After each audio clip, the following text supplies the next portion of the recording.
c'est une lutte sociale qui a permis d'imposer la mécanisation des accès.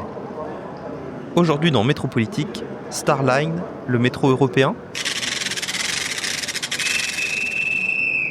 Je serai accompagné par Michel, ingénieur dans le domaine des transports avec plus de 40 années d'expérience. Mais on ne fera pas rouler les trains de nuit, au solaire ou les jours sans vent. Moi, je considère que la planète a davantage besoin de trains que de data centers. Transporteurs de tous les pays, unissez-vous.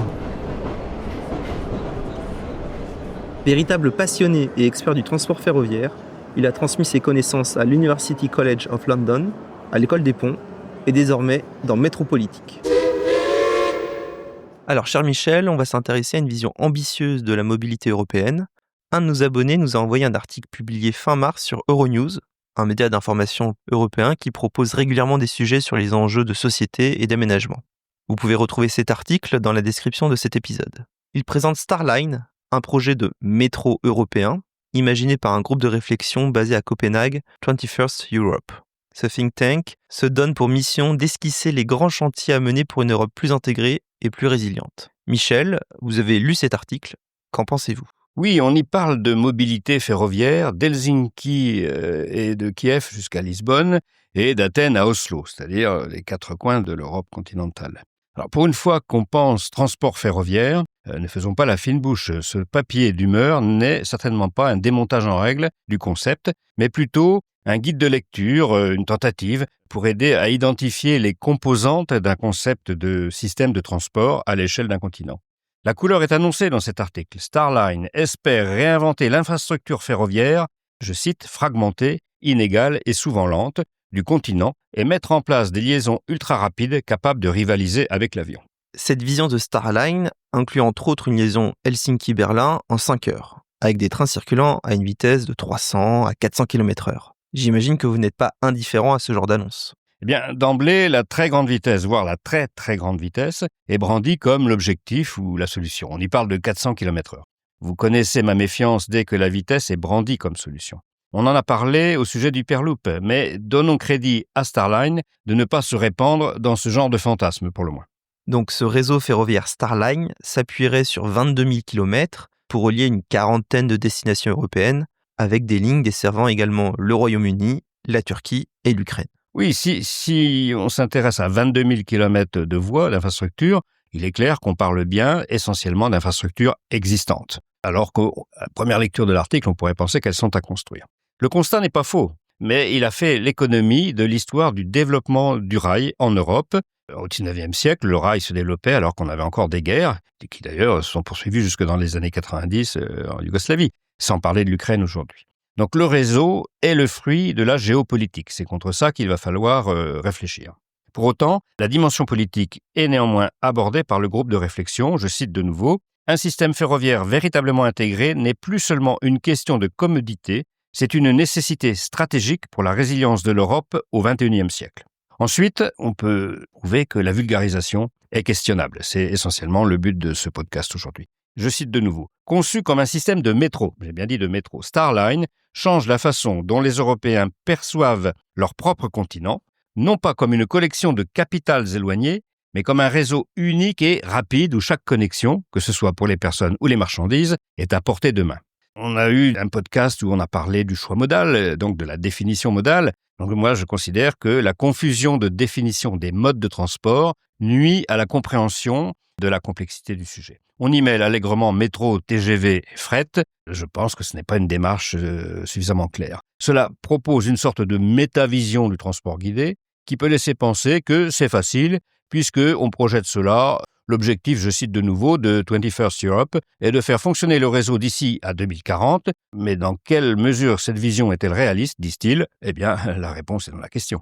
Alors, affirmation fondée, de nouveau je cite, « Le nouveau système sera, selon les estimations, 30% plus rapide que la route et le transport ferroviaire actuel, les trains circulant à une vitesse de 300 à 400 km/h. » On a déjà dit lors d'un podcast précédent que les TGV pourraient, de manière technique et économique, circuler jusqu'à 350 km/h. Au-delà, ça mérite quand même une réflexion un peu plus fine. en pratique, ma principale critique à ce papier, que par ailleurs je ne peux qu'appuyer, soyons clairs, repose une fois de plus sur le mythe de la très grande vitesse. Nous avons déjà évoqué le potentiel de la grande vitesse dans une précédente livraison de Métropolitique et estimé, il est vrai en laissant la responsabilité des calculs économiques à d'autres, merci à Michel Leboeuf de nouveau, que les TGV pourraient circuler plus vite qu'actuellement, soit autour de 350 km/h en trouvant leur équilibre économique par l'amélioration des techniques, la performance énergétique, l'aérodynamisme, et par l'attractivité due à la vitesse qui remplirait les trains de manière optimale. Bon, restons sur cette ambition mobilisatrice, mais soyons quand même prudents pour des vitesses qui dépasseraient les 350 km/h. Rappelons que la très grande vitesse n'est permise que grâce à des lignes dédiées dont le tracé et le profil, donc là je parle des courbes et des pentes, sont compatibles avec cette exigence de vitesse et incompatibles avec le transport de marchandises qui est beaucoup plus restrictif en matière de pente. Mais le projet Starline inclut les marchandises dans sa vision. N'est-ce pas un vœu pieux qui pourrait le décrédibiliser ? Un réseau ferré dédié à la marchandise peut et doit se construire en parallèle à un réseau voyageurs, mais en parallèle, pas sur les mêmes infrastructures. Concrètement, c'est là que le bas blesse, parce que construire un réseau européen de très grande vitesse tel que dessiné par 21st Europe à l'horizon 2040 est illusoire, mais retenons que la vision œuvre à réorienter la pensée des décideurs sur la mobilité à l'échelle d'un continent. Oslo-Athènes, à titre d'information, c'est 3300 km à vol d'oiseau. Helsinki-Lisbonne, c'est 4400 km. Une question qui n'est pas posée, c'est quelle clientèle pour faire ces trajets de bout en bout. Soyons optimistes néanmoins. Je cite de nouveau, Milan-Munich, un trajet lent et sinueux aujourd'hui, constat réel, se transforme en une liaison à haute fréquence entre les principaux centres économiques. Eh bien, on ne le rendra pas moins sinueux, ce trajet, sans construire de nouvelles infrastructures dédiées à la grande vitesse. Donc, encore une fois, confusion entre ce qui existe et ce qui est à construire, entre le fret et le voyageur. Il faut faire un peu le ménage dans tout cela. Et en restant terre à terre, sans vouloir tuer les rêves, on sait que techniquement, la construction d'une LGV, donc d'une ligne à grande vitesse, demande des années de concertation et enfin 8 à 10 ans de réalisation. Oui, gageons que 21st Europe a pris en compte les lignes existantes et leur capacité à voir leur vitesse de circulation raisonnablement augmentée par les technologies de signalisation et de suivi des trains. Il y a du grain à moudre dans ce sens. Portons à leur crédit d'avoir jeté un œil sur, je cite, les trains à grande vitesse japonais et les aéroports scandinaves qui ont montré que la mobilité peut être à la fois fonctionnelle et emblématique. Très bien, avoir pris exemple sur des cas concrets qui pourraient servir vraiment de modèle au développement du transport ferroviaire en Europe. Et bien là, j'adhère complètement. Pour autant, il semblerait que Starline survole une bonne partie des problématiques d'un projet de système de transport ferroviaire. Et oui, portons à leur crédit d'avoir évoqué 4 domaines qui sont les 4 jambes, si on peut dire, les 4 piliers d'un projet ferroviaire. En numéro 1, il parle de l'énergie. Je cite de nouveau en traduisant. Le système Starline sera conçu non seulement pour une efficacité à court terme, mais pour le long terme, et une indépendance énergétique à long terme, en étant alimenté par des sources renouvelables, avec le solaire, l'éolien, le stockage de batteries stationnaires, etc.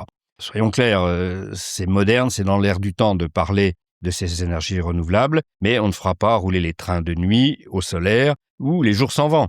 Donc le mix de production électrique mériterait, à côté de ce papier, une réflexion objective et spécifique qui pourrait être douloureuse si on garde en mémoire le récent blackout qui a touché l'Espagne et le Portugal. Le mix énergétique, c'est un sujet à part entière. Il est un peu risqué de le brandir comme la solution vertueuse d'alimentation des chemins de fer. Deuxième point évoqué à juste titre par Starline, le suivi des trains et l'information. Être capable de suivre les wagons est crucial. Eh bien là-dessus, je n'ai rien à contester, c'est absolument l'enjeu parce que c'est le vrai défi pour le fret. On ne gagne pas du temps en roulant plus vite, on gagne du temps en étant arrêté moins longtemps. Et pour être arrêté moins longtemps, il faut une logistique efficace, adaptée, avec une traçabilité de tous les wagons. Rappelons que la vitesse commerciale moyenne d'un wagon de fret en France est de l'ordre de 15 km/h. Pas parce que les trains ne roulent pas vite, mais en raison de la logistique et des temps de stationnement pour déformer et reformer les trains. Les trains de marchandises roulent à 120 km/h, ce n'est pas ridicule. Ensuite, troisième pilier du projet, le modèle opérationnel. Donc, comment exploiter ce genre de réseau. Alors donc, je cite, permettre aux opérateurs ferroviaires nationaux d'exploiter des itinéraires dans le cadre d'un modèle de franchise. Alors déjà, quand même, dès que j'entends le mot franchise, je tique un peu. Donc l'ouverture à la concurrence internationale des réseaux historiques nationaux a bien du mal à se concrétiser. Et c'est effectivement un sujet à traiter. Depuis que la France est censée ouvrir son réseau à des opérateurs étrangers, on n'en voit pas beaucoup circuler. On voit des ICE allemands arriver gare de l'Est, on voit des flèches rouges italiens arriver gare de Lyon, mais en nombre, et quelques Talgo venant d'Espagne, mais quand même en nombre très limité. Donc il faut avoir le courage de se situer dans, ou bien même à contre-courant d'une idéologie de libéralisation des transports, dont on a pourtant vu les effets délétères en Angleterre il y a une quarantaine d'années. Le mot franchise associé à la notion d'opérateur ferroviaire me semble être une façon masquée de parler d'opérateurs privés dont les ambitions sont peut-être discutables. Ensuite, le dernier point du panorama est, l'article précise à juste titre, un modèle opérationnel basé sur des franchises. On y revient. On pourrait dire, pour illustrer cette ambition, ce vœu, transporteurs de tous les pays, unissez-vous, comme aurait dit qui vous savez. Mais les intérêts et les situations économiques des opérateurs du ferroviaire ne convergent pas nécessairement à l'heure où l'Europe pousse à la libéralisation et fait la chasse aux subventions nationales.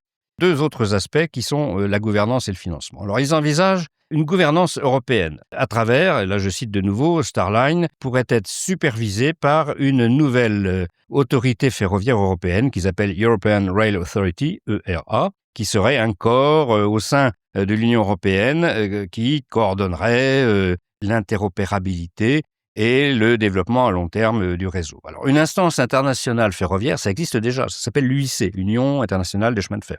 Elle produit des normes et des recommandations techniques et opérationnelles qui sont suivies, pas seulement en Europe, à l'échelle mondiale. Tout le monde ne les applique pas, mais l'instance existe et sa force normative existe. Alors, ils veulent lui substituer une European Rail Authority. Bon, pourquoi pas?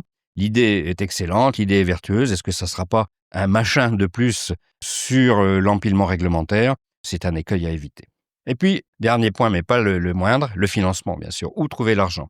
Donc, on parle d'infrastructures à grande échelle qui demandent des investissements sur le long terme. Fort bien.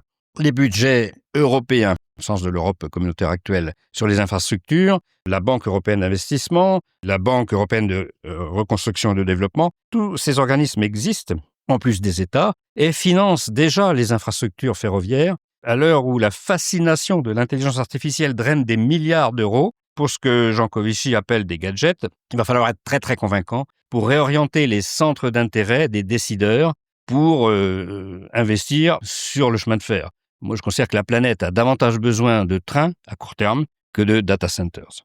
Avant de conclure, peut-on revenir sur votre vision un peu critique de la libéralisation des transports?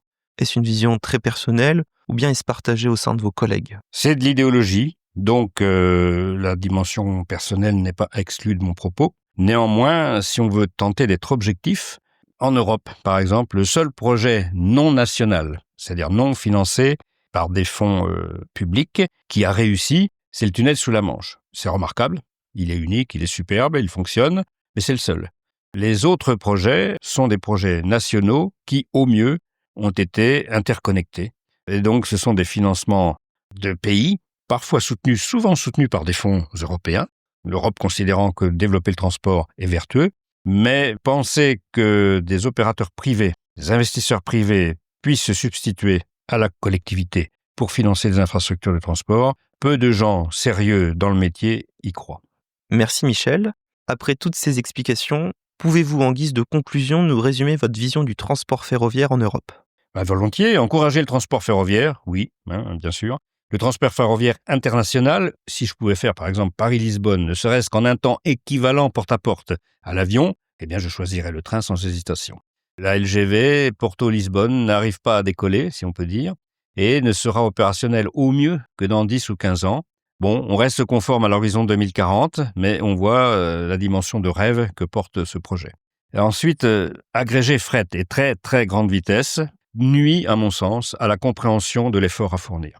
Alors, améliorer les réseaux existants, oui, absolument. Et ce n'est pas assez pointé dans ce papier où l'on pourrait penser que tout est à construire, alors que, clairement, il parle des 22 000 km de réseau, c'est bien ce qui existe. Le concept repose bien sur l'amélioration de l'existant.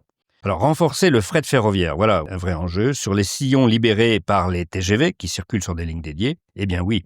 Et comment le faire ? Eh bien, en créant des liaisons nouvelles là où elles sont nécessaires. Par exemple, en ce moment, le projet Lyon-Turin ferroviaire en est un bel exemple, qui se déploie lentement et qui se heurte, comme d'autres, à des oppositions régionales et des critiques émanant, paradoxalement, des écologistes. C'est le syndrome de « not in my backyard ». Alors, une Europe élargie ferroviaire, oui, on en a besoin, mais ne l'appelons pas métro, on y verra bien plus clair. Cette analyse du projet Starline par Michel est désormais terminée. La prochaine fois, Michel nous parlera enfin de son expérience au sein du tunnel sous la Manche.